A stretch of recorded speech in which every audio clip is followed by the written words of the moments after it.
Gospel of Luke, chapter 10. We will be there in just a moment. I want to just kind of set a little bit of context. That last Sunday morning, I shared a message based on one of Jesus' most well-known teachings, specifically the parable of the Good Samaritan. And as was noted, this Good Samaritan serves to illustrate the type of love that we are to have for one another, for our fellow man. A love that is three things. You can jot these down if you want to, or look at the notes that will be posted online. A love that is sacrificial, a love that is selfless, and a love that's unconditional. And I'll be the first to admit that I'm not fully as mature in the area of love as I would like to be. Does anybody feel like you're at the point where you are perfectly operating in a selfless, sacrificial, and unconditional love? Probably not. But we can have the goal of being committed to that direction.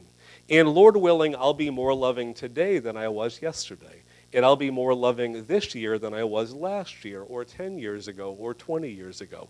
God's not looking, in a sense, for perfect people, but He's looking for those who are faithful. And gang, I love that we can actually become that. We can be made faithful in Jesus Christ as God's Spirit who dwells within us, molds us and shapes us and brings forth that particular fruit. And this morning, I want to look at the parable of the Good Samaritan one more time. Again, we covered this in its entirety last week. But I want to look at it from a different point of view. And as I share this message, I'm going to do something that I almost never do. And I want you to hear me very clearly on this. I am going to preach a sermon that was first preached by another. People ask me, Pastor, do you go online and download sermon outlines? And the answer to that is no, I never do that. I look to the Lord, and He speaks and He leads. Of course, I'll be the first to admit that whatever comes from this pulpit is often the overflow of what I take in via prayer and study and research, and therefore every sermon to some degree is influenced by other Christian leaders and teachers and pastors and other believers and more. But again, I never actually take a sermon outline and adopt it for this assembly. But the words that I want to share this morning are in a sense a copy and paste of what Taryn shared in Haiti. And I didn't take notes in that sermon. I have a really hard time taking notes while I'm listening. I have one of the memories that I'll remember what I hear really well. If I try to take notes, it messes me up. But I was sitting in the very back of the church that day, and again, it was a couple of hundred people, really just a bunch of kids, which was a lot of fun. And Taryn gave a message both in English and in the native language of the Haitians, Creole. I'm not going to speak Creole, by the way. I know about 3 or 4 words at best. But I was floored by a lot of what he had to say. And I felt that it was so timely and applicable to where we are as an assembly and to some of the next steps that I know are coming down the road, that I think it will be really good for us to consider some of the things that were shared in that Haiti church just a few weeks back. I certainly could have asked Taryn to share, but I love preaching and teaching. So Taryn, I'm going to borrow a lot of your stuff. And I've already talked with Taryn ahead of time about this, and his comment was anything good that he had to say was from God anyway, so who is he to claim any sense of ownership of it? So if you think that the pastor is just copying out, I assure you I am not. I have lived with this message for a couple of weeks. It touches upon themes that have been speaking to me now for months, and in some cases years. And I want to bring this message to you this morning, once again based on the story of the Good Samaritan. So Luke chapter 10, we're going to read the account in its entirety. And I want to begin at verse 25. I'm reading from the NIV, the New International Version. Luke chapter 10, starting at verse 25. Again, this was fully covered last week, but I want to reread it again to kind of lead us into the waters that the Lord would have us to go in this morning. Luke 10, verse 25. On one occasion, an expert in the law stood up to test Jesus. Teacher, he asked, with insincere motives, I will add, what must I do to inherit eternal life? How many folks realize that that is a very good question? If you're going to ask Jesus anything, that's kind of question number 1. And even though he was asking for the wrong reasons, the Lord takes the time to speak to him. What is written in the law? Basically the Old Testament record that we have. How do you read it? And the man answered, based on the books of Leviticus and Deuteronomy. Love the Lord your God with all your heart, and with all your soul, and with all your strength, and with all your mind. And love your neighbor as yourself. Jesus responded by saying, you have answered correctly. Do this and you will live. But the man wanted to justify himself. So he asked Jesus, again, for the wrong motivations, and who is my neighbor? And Jesus will now tell a parable or a short story meant to illustrate a spiritual truth regarding what does it mean to truly love your neighbor and who is our neighbor. In reply, Jesus said, a man was going down from Jerusalem to Jericho when he was attacked by robbers. They stripped him of his clothes, beat him, and went away, leaving him half dead. A priest happened to be going down the same road. And when he saw the man, he passed by on the other side. Verse 32, so too a Levite, when he came to the place and saw him, passed by on the other side. Verse 3 is where the story begins to turn now. But a Samaritan, as he traveled, came to where the man was. And when he saw him, he took pity on him. He went to him, and he bandaged his wound, pouring on oil and wine. Then he put the man on his own donkey, brought him to an inn, and took care of him. The next day, he took out 2 denarii, roughly 2 days' wages if you want some mathematical equivalent, and gave them to the innkeeper. Look after him, he said, and when I return, I will reimburse you for any extra expense that you may have. And now Jesus asks the question, which of these 3 do you think was a neighbor to the man who fell into the hands of robbers? And the expert in the law, I'm going to add with tail between his legs, said the one who had mercy on him. And Jesus ends this account with the following command that was applicable to the expert in the law, and by extension, it's applicable to all of us.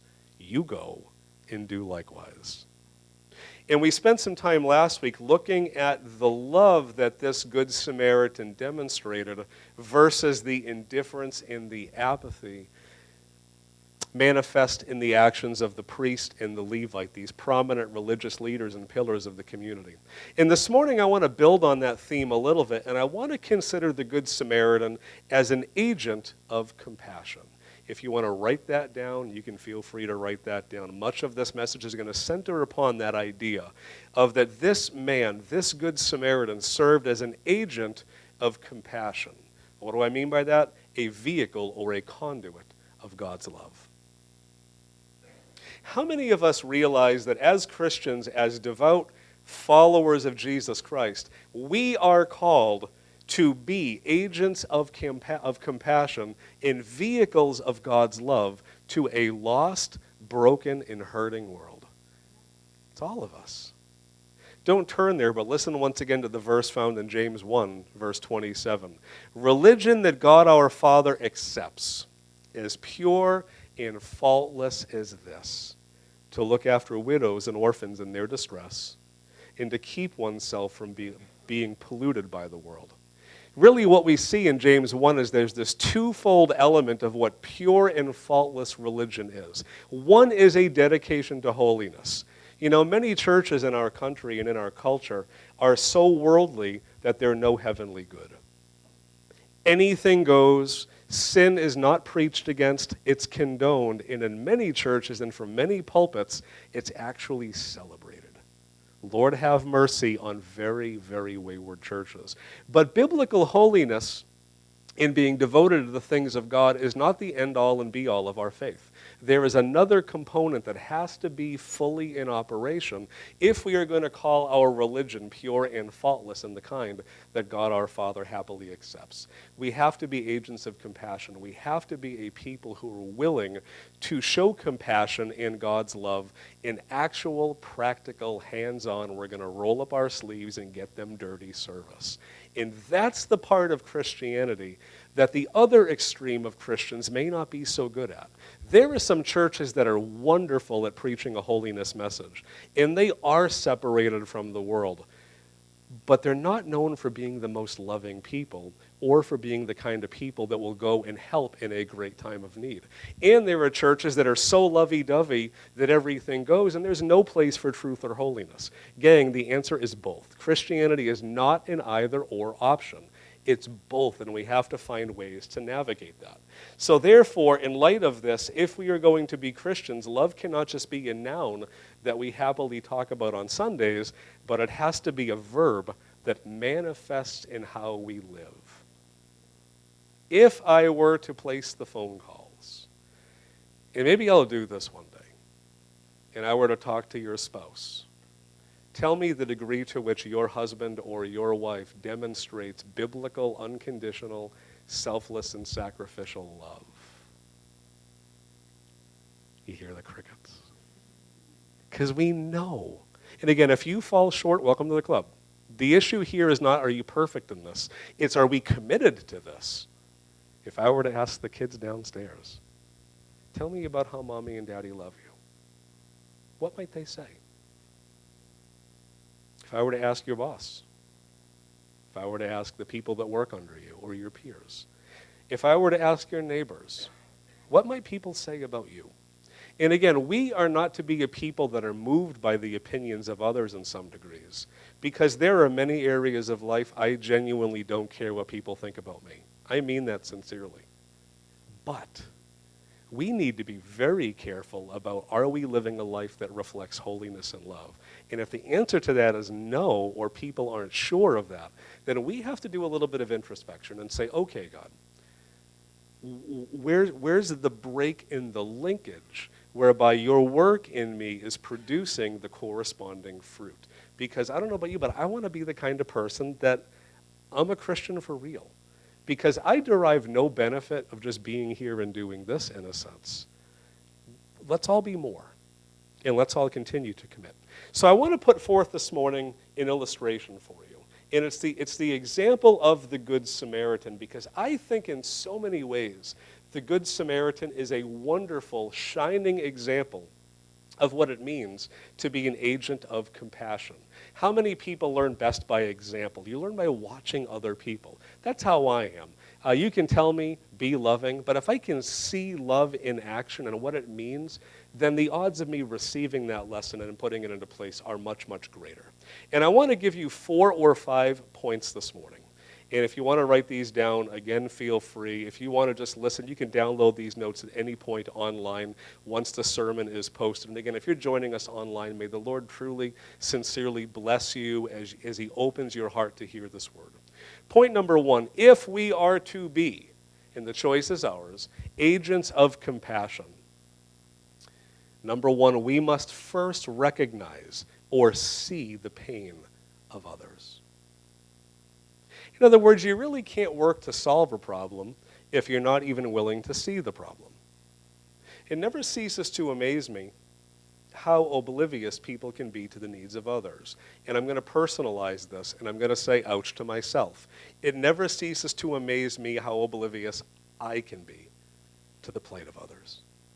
Let's face it, gang, sometimes we get so caught up in our own wants and needs and pursuits that we fail to look around at what I'm going to call the carnage right in front of us. You know, if we're always focused on ourselves, that's all we're ever going to see. You know, the one thing that Christianity is not is a religion all about us. It's just not. You can get into the word, there are certainly promises that are directed toward you and to your needs, but that is not the end of Christianity. It is a piece, and really a very small piece. Again, we looked at Jesus' words regarding the great commandment. And what is the twofold nature of the great or the greatest commandment? Love the Lord a little bit with everything. And number 2, love your neighbor as yourself. So the primary driving theme of Christianity is love, but not just an inward-facing love where I love me, myself, and I, but I love God and others. Now, the beautiful thing about Christianity is that when everything is operating in its proper place, you will become the healthiest possible version of you. The Lord doesn't neglect you. He cultivates and molds you into something beautiful as you're willing to prioritize Him and put Him first. And you just simply, as Ron Phelps says often, we follow the directions. But we often get oblivious. We often kind of have this sense of tunnel vision where we just don't see the need around us because all we really see, if we're honest, are our needs. When you consider the parable of the Good Samaritan, you have to ask yourself a few questions. Did the robbers or the thieves really see the damage that they had caused in the life of this poor traveler? Or were they so caught up with their own desires and what they could get from him that they never considered the fact that they were violating his humanity? You know, there's an old adage that we are to use things and love people, but so often I might have had that reversed. We use people and love things, and we're supposed to love people and use things. I pose to you the question, did the Levite and the priest truly recognize the anguish of the man that they passed by? Or were they so caught up with something else that they forgot that it was their task and their ministry to help such a person? Now, the text says that they saw the man. If you look back, it says twice that these figures saw the man, but they only saw him enough to walk around him or to pass him by. But I want to look at verse 33 with you of chapter 10. And I want to emphasize a word here. But a Samaritan, as he traveled, came where the man was. And when he what? When he saw him, he took compassion or pity on him. The Samaritan was moved to a place of compassion because he first recognized a need. And I'm going to say that we cannot, as a people, be moved to compassion without first a perception of human need. There is a logical order to these things. Compassion, by definition, is being so moved by what we see in the life of others that we have to take action. Do you want to be an agent of compassion? Rhetorical question, I just want you to think about that. Do you want to be used of God to help other people in need? Hopefully the answer to both of those questions is yes. If so, you are first going to have to be willing to look at the needs around you. By the way, as painful as it might be. You know, when we pray, Lord, open our eyes and open our ears to the things that you see and hear, it can be a very painful process. Those of you who went to Haiti, just please raise your hand. There was about 7 of us or so. To what degree was it painful when you really had your eyes opened to the level of human need that you encountered? How many tears were shed? To what degree were you up at night wondering and wrestling with the fact, how did it ever get to this? And what can I do about that? And now I love that the team has come back and people like Christy and Joanne and Misty and others are working to say, how can we get back there next year? How can we get people to sponsor kids? Misty's packing medical supplies and briefcases for them to carry down. But that never would have happened unless they took the time to see. And not just see with their eyes, but to see with their heart. This is exactly how Jesus lived, by the way. His compassion was driven by what he saw. Don't turn there, but you can write down the reference. Matthew 9:36. When Jesus saw the crowds, it says, he had compassion on them because they were harassed and helpless like sheep without a shepherd. I ask you one final question on this point. What are your spiritual eyes focused on? And if it's just you and your needs, in the conditions of your life, I assure you, you will never be used of God in any meaningful way. Let that not be said of this church. Point number 2, the plot thickens. If we are to be agents of compassion, we must first see the problem, but number 2, we have to be willing to actually address the problem. Again, the Levite and the priest saw the problem. The Samaritan saw the problem and took action. My father, Lord rest his soul, always had a good line. It's one thing to have sympathy, it's another thing to be loving. Sympathy is characterized by feeling sorry for the situation of another. I'm really sorry to hear about that. And again, we say that, and I get that. I say that at times too. But that's not the end of our calling. Compassion is being moved, again, enough by what we see to, in the Lord, take action accordingly. I wanted to share a few texts with you. Don't turn there, but these are familiar anyway. Help the pastor out. For God so loved the world that he felt really bad about where people were at. And he said, someone really ought to do something about that. Imagine if that's what John 3:16 said, period. For God so loved the world that he was really bummed out. How many are glad that it says, for God so loved the world that he gave his one and only Son, that whoever? I mean, the giving is vital, but again, that giving was motivated by love. There was the corresponding activity with the heart. Again, I want to share a text with you regarding the ministry of Jesus. So God the Father was moved by genuine compassion to take action. So was Jesus. When Jesus heard what had happened, according to Matthew 14, which was the death of John the Baptist, he withdrew by boat privately to a solitary place. Hearing of this, the crowds had compassion. The crowds followed him on foot from the towns. When Jesus landed and saw a large crowd, he had compassion on them, and then he went on to heal their sick and feed the 5,000. What if the text said Jesus saw the crowd and was really bummed that they were hungry and sick, but then went somewhere else? We wouldn't be talking about it thousands of years later. He had compassion, and therefore he brought healing, and therefore he fed them. And again, to what degree are we the kind of people who are going to follow the example of the Good Samaritan? Let's look at verse 33 to 35. And in your Bible, if you're comfortable writing or circling or highlighting, then let's go through and let's look at all of the verbs, the things that the Samaritan did. Verse 33, but a Samaritan as he traveled came to where the man was, and it starts here, when he saw him, he took pity on him. What does it say in verse 34? He went. Gang, we have to go to where they are. He went to him, and then he did what?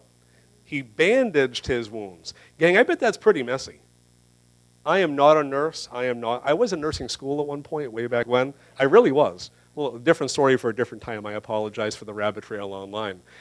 I'm not a doctor, but I'll tell you what, you get a wound and a person's beaten and bloody. It's messy work. I commend the work of our nurses and medical professionals here who do what they do. But he took the time to bandage the wounds. What else did he do? He poured on oil and wine, medicinal properties of both. Then he, help the pastor out verse, then he put the man, have you ever carried a person dead weight? Story for a different time. I have. You know, I was not always a pastor. I did not come out of the womb a believer. Again, I came to Christ around 19 and a half. I was a student at UMass Amherst.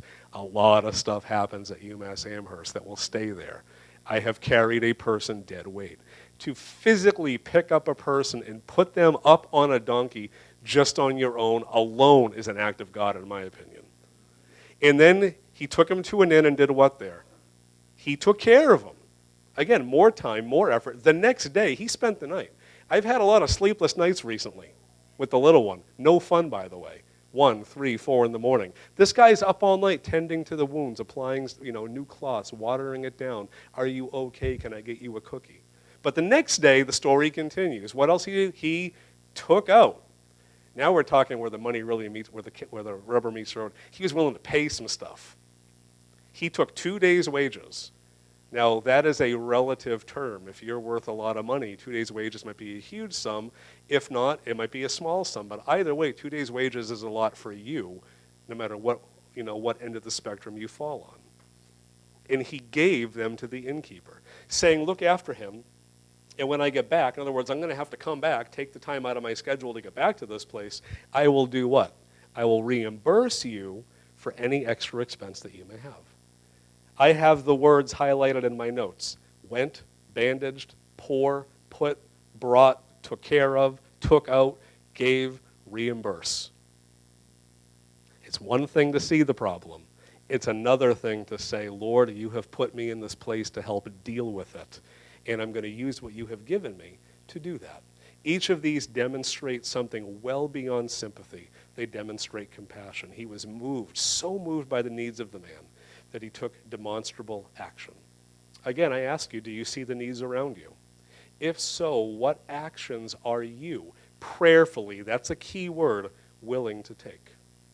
Do you just feel badly for people, or are you willing to be an agent of compassion marked by action? There is a cost. There will be a cost to you, but I'll end this one point with this. Consider the rewards. It is better to do what? To give than to receive. Point number 3, moving quickly. If we are to be agents of compassion, we must be willing to engage in what we're going to call, and what Taryn called, crisis management. Crisis management. There is a crisis level response that we're going to have to engage in. You know, the preceding verses 34 and 35, that highlighted the actions of the Samaritan, I want to break down into two specific types of actions. One is crisis response, and I'll get to the second one in a few moments, called rehabilitative care. Verse 34, though, puts forth the crisis response of the Samaritan. When the Samaritan, again, first encountered the traveler, how many would characterize the condition as a crisis? If the Samaritan just kept walking and no one else found the man, what would have likely happened to the man? Would have died. How many realized that being at the point of death, that's a pretty big crisis? So this man, this good Samaritan, had to undertake some emergency level needs to begin to stop the bleeding and the downward spiral. Again, he bandaged wounds. He treated them medically. He put the man on the old school ambulance called the donkey, and he brought him to an inn whereby he worked overnight. All of that was designed, I'm going to work to avert this potential crisis of death and bring this person to a point where he is stable. Stabilization is the goal of crisis care, to stop the bleeding and further deterioration.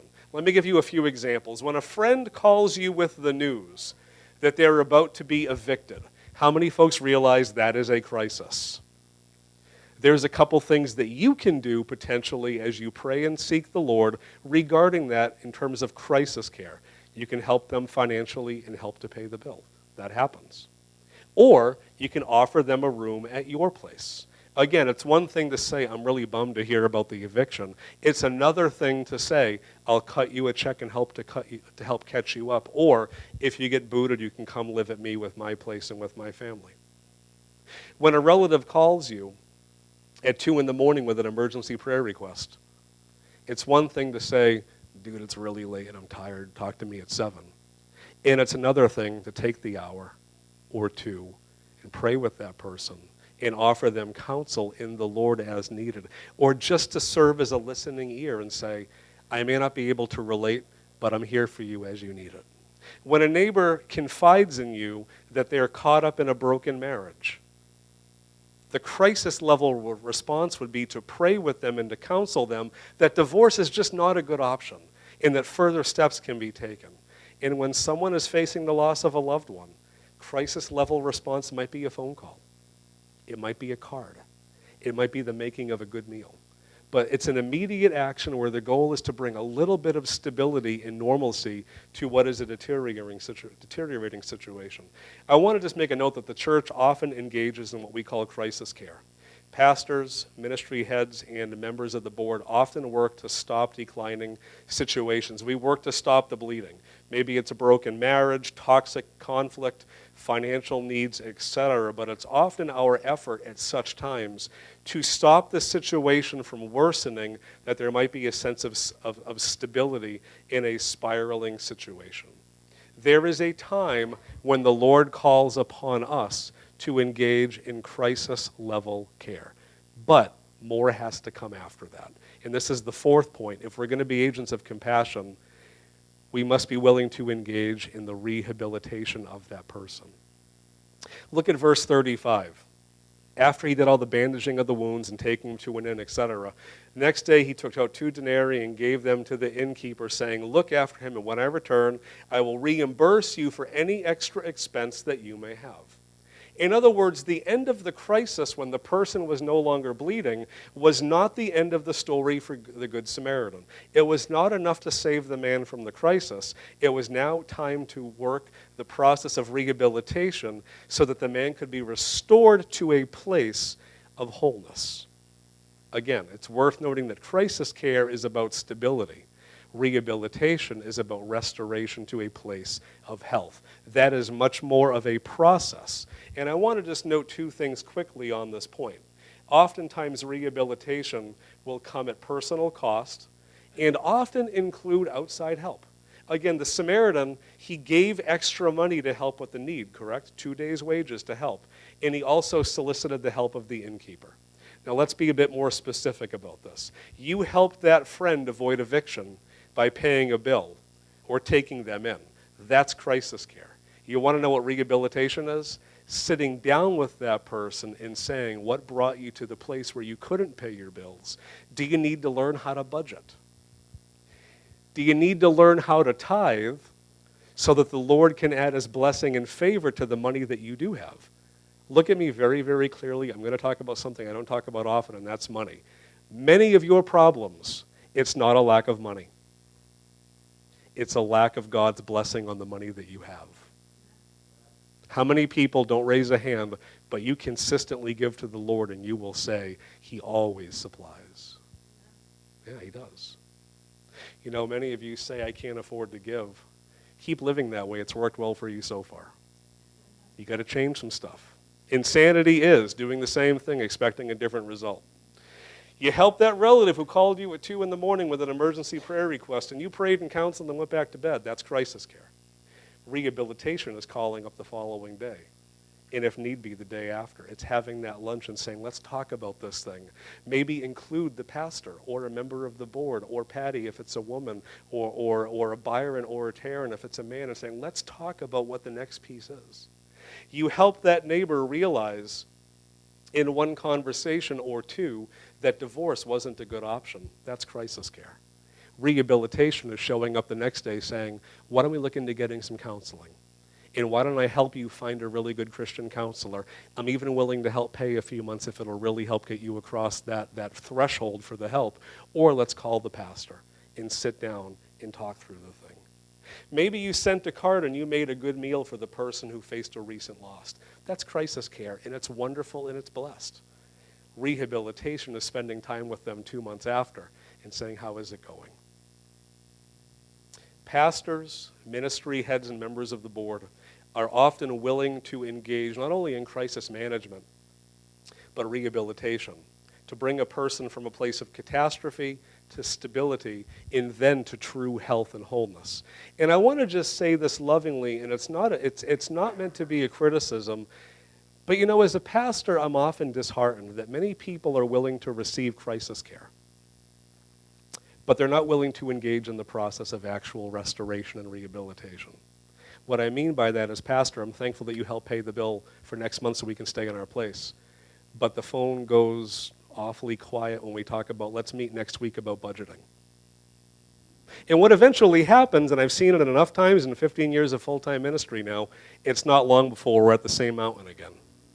6 months later, Pastor, we're going to be evicted next week. And there is a time when I will tell people, we can't help you. Because way back when, there was a time to fix this, and the trajectory never changed. Joyce Meyer is a good line. There's 2 kinds of people in your world that you will encounter, and this takes wisdom in the application.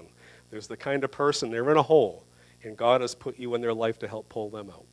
The second kind of person is the person in the hole, and God says, don't you help them. They have to learn to dig themselves out. Wisdom, gang. Jesus did what he saw his Father doing. There were times he walked by a need. He saw it.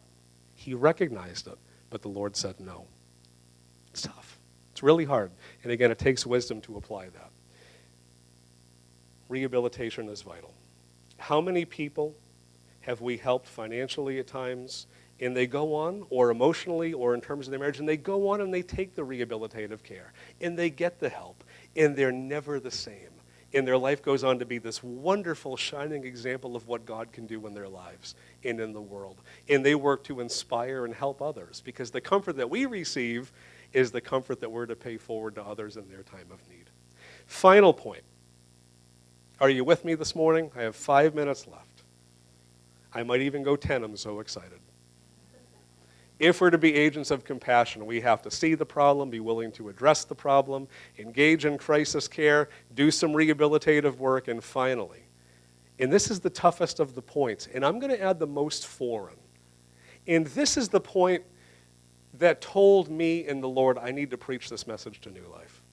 If we are to be agents of compassion, we must be willing to engage in community development. This is a principle that actually goes beyond the account of the Good Samaritan. And what I mean by that is we never see this principle in operation in Luke 10, 25 to 37. But I still think it's worthy of considering this specific principle. At the level of community development, tough questions are put forth that require response and research potentially. And I want to look at this through the filter of the story of the Good Samaritan. If we lived in that age, and in the context of the Good Samaritan, there are some questions that I think we should ask from a community development point of view. Number one, why was the road from Jerusalem to Jericho so dangerous in the first place? Are there too many hiding places for bandits? Are there not enough officers along the road to ensure the protection of our population? And what can we do about the problems that we identify? That's community development. Why are there so many thieves? Is there an unemployment problem? And good people are having to turn to theft just to feed their families. Do we have a morality problem where people genuinely don't see the evil nature of theft and hurting other people? Are we too lax in our laws in dealing with thieves? Do we need better spiritual teaching or more stringent punishments for violators? What can be done, again, to remedy our findings? Another question, why do our religious leaders think it's okay to walk by a person that's beaten and bloody? Are they so corrupt that we need to do a lot of inventory and remove some bad apples and some bad seeds from our religious leaders because we can't abide with people who are willing to occupy a role of that level and be corrupt enough to just walk by a victim? Or are they so burnt out and they have so much on their plate that they can't get to all the need that they see, and they're on the verge of burning out and breaking down? Those are some things we have to look at. Again, the goal of community development, it's not crisis management, and it's not even the rehabilitation of one person.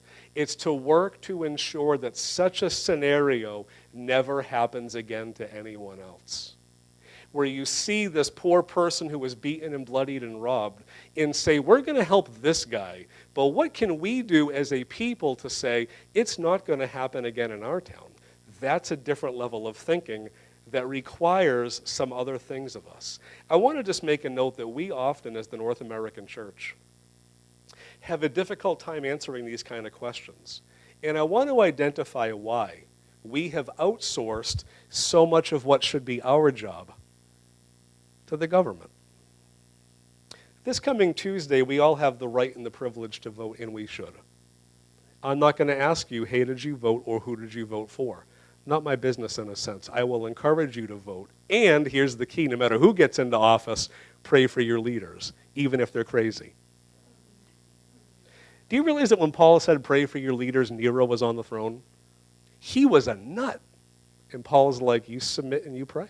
That's what your job is as a believer. But can I say, stop putting all of your faith and hope in a person that's promising they're looking out for you on a TV ad or on a sign.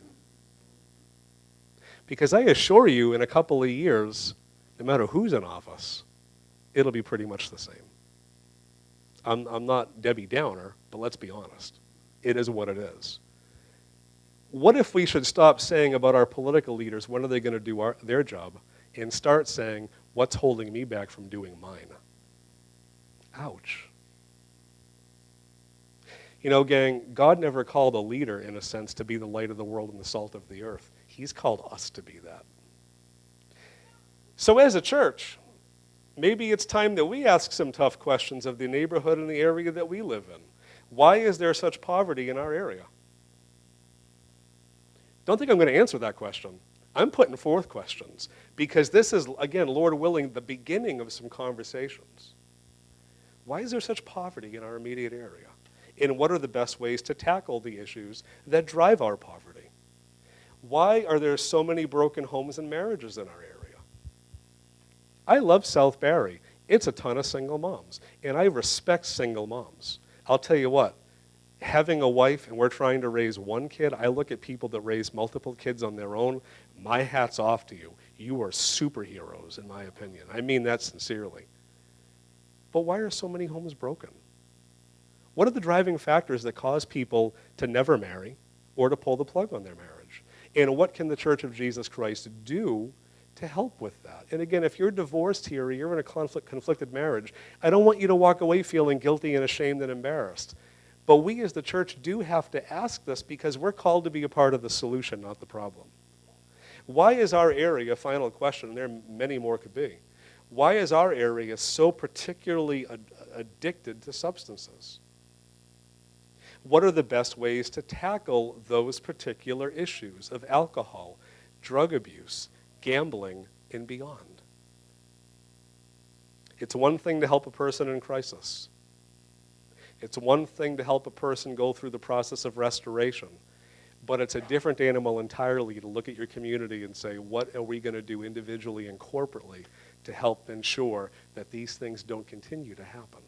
Because again, if we can take baby steps forward over the course of a year, or 5 years, or 10 years, you know what? If that continues to happen, over the course of a couple of generations, entire neighborhoods can be changed. Think about that. I want to be a part of something like that. Again, I'm 10 years in here at this church, almost 20 in as a believer, and I feel like in so many ways, my ministry in the Lord is just starting. And I mean that for this church as well. I think some incredible things are ahead. And I told you a few months ago, gang, go deeper, because some stuff's coming down the road that we're going to have to be at a point spiritually to handle that. I'm telling you, since the time that I said that until now, it's come closer. So I once again reissue the call. Please go deeper. Go deeper in your walk with the Lord and in your worship of Him. Go deeper in your connections one with another. Go deeper in asking the tough questions of yourself in your own walk and that of your church. And let's be like Good Samaritans who recognize the need, who are willing to address the problems through strategic crisis care, rehabilitation, and even a little bit of community or a lot of community development. So Taryn, I thank you for that sermon. I pray that it reflected the spirit that you gave it in, and more importantly, I thank the Lord that His Word is full of these truths, and He's looking for a people who are willing to apply them. Father, we come before you this morning, and we realize that in some respects the task is just so big. And God, that reality can be a paralytic, whereby we can say the problem is so big we can't do anything about it, but that is not of your spirit or mindset. Because greater is He that's in us than he that's in the world. And you have called us to be agents of compassion and therefore agents of change. Change us individually. Mold us and shape us as a church body. And do great and mighty things in and through us and in and through the many other believers that are in this region, in this nation, and truly around this world. As we go our separate ways, I do pray your favor and blessing. In the name of Jesus Christ, everyone says amen.